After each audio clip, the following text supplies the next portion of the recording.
Shirley MacLaine, Hollywood's most unapologetic legend, finally reveals why she needed her own trailer at 91. Shirley MacLaine just detonated a secret she's guarded for 7 decades. Why did she insist on her own trailer, her own call time, even her own press junket? No matter the cost. Tonight she tells us. And the reason rewrites everything we thought we knew about on-set feuds, open marriages, and the price of total freedom. Buckle up, because every chapter only gets wilder from here.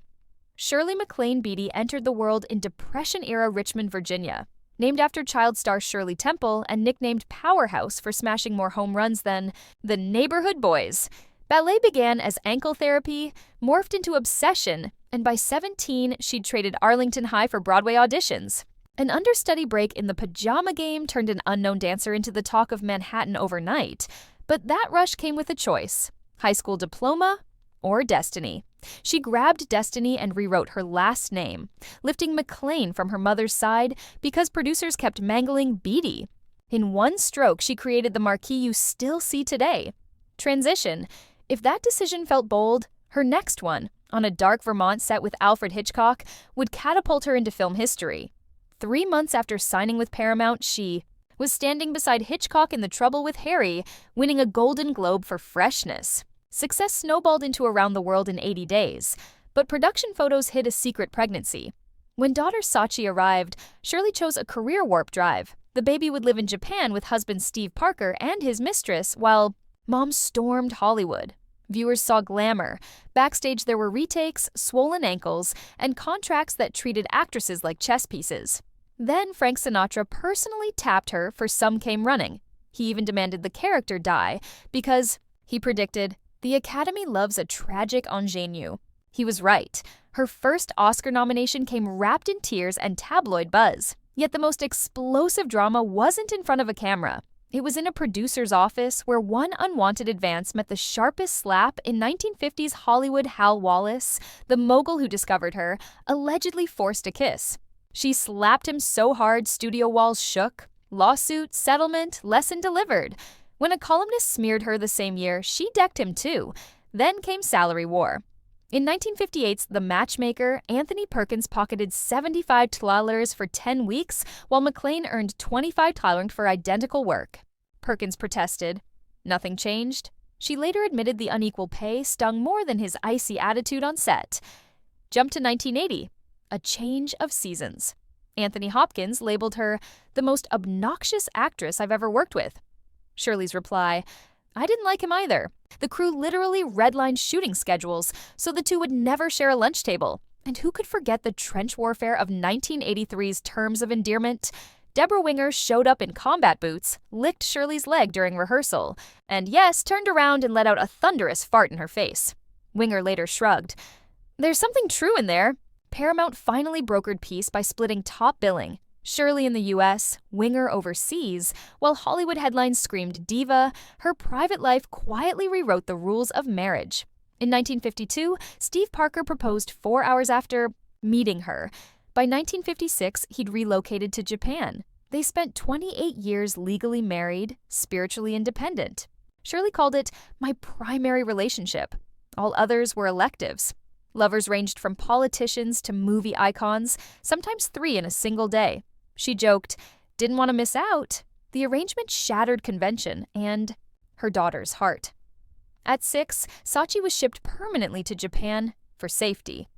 Decades later, Sachi's memoir Lucky Me alleged loneliness, empty holidays, and one jaw-dropping claim. Her mother believed Steve was a clone and her real father was an astronaut from another galaxy. Shirley dismissed the book as mostly fiction, but the rift never fully healed. With family drama off the charts, she dove into the only realm wilder than Hollywood. Past lives, UFOs, and cosmic contracts. Squeeze Out on a Limb didn't just sell millions, it blasted New Age philosophy onto primetime TV. In the ABC miniseries, Shirley astral projects to the moon, meets extraterrestrials, and recalls Atlantis. Viewers split between laughter and fascination, but book sales for Occult Guide spiked 95% the week it aired. She doubled down. Atlantis memories, reincarnation as a Mongolian warrior murdered by her own ex-husband, in that life at least, conversations with a 35,000-year-old spirit named Ramtha. Letterman tried mocking her. She yanked his hair on live TV and called him a DMN fool. Critics rolled their eyes, yet an entire generation suddenly knew the term out-of-body experience. And Shirley's bank account swelled with bestseller, royalties. New proof she could spin ridicule into relevance. But even mystics need a comeback, and Hollywood loves a redemption arc. A 7-year self-imposed exile ended with The Turning Point, an 11-time Oscar nominee showcasing a deeper, more grounded Shirley. 4 years later, she locked horns with Winger and still walked off with the golden statue, declaring, "I deserve this." The line burned across entertainment news for months. In the 2000s, she resurfaced as everybody's favorite scene-stealing grandmother. Bewitched, In Her Shoes, rumor has it. Then came Downton Abbey, dropping an American firecracker into Britain's most mannered drawing room. Critics loved the transatlantic snarkfest opposite Maggie Smith. Regret? Only one. She confessed recently that turning down breakfast at Tiffany's might have been a miss, though she still chuckles. Audrey did okay without me. 90-plus years in, she could coast on awards. Instead, she dropped the trailer. Bombshell. Paparazzi spotted her this spring shuffling into a Malibu cafe, cane in one hand, sarcasm in the other. Asked about health, she quipped, "I plan on at least another decade." Don't we all? Then she told people the story fans waited for. Separate trailers weren't about ego.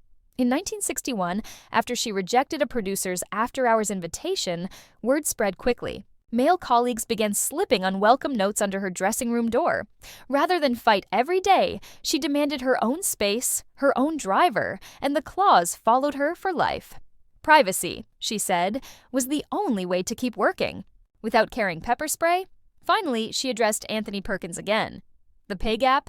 Studios talked equality, paid inequality, and wondered why I had an attitude. Cue mic drop. Shirley MacLaine gambled everything. Contracts, family harmony, public approval, for a life run on radical honesty. Sometimes it cost her a daughter's embrace. Sometimes it earned her an Oscar. She slapped back at predators, out-earned cynics with metaphysical memoirs, and never apologized for loving whom she wished or believing what others called crazy. So here's the question she leaves us. If total freedom asked you to pay in scandal, solitude, or a few bruised egos, would you sign the check?